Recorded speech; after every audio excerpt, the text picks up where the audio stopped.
Од 52 апликанти кои се пријавија на огласот за млад земјоделец од Штипскиот регион, само 20 ќе добијат неповратна финансиска поддршка. За реализација на нивните бизнис проекти во следниве 3 години ќе добијат неповратни 10.000 евра од државата. Првиот млад земјоделец ќе реализира инвестиции во сточарството, другиот во оризарството.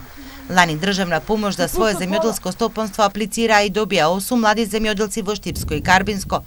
Во последниве години интересот за оваа мерка е се поголем, но средствата ограничени. Кој сака да работи, има работа, да. До 35 години треба да размислат и да си ја тражат работата у Македонија. Екзистенција има, велите? Има.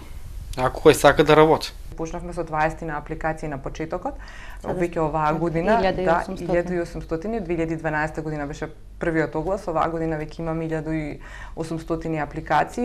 На почетокот на годината од програмата 50-50 се аплицираше и за набавка на нова земјоделска механизација.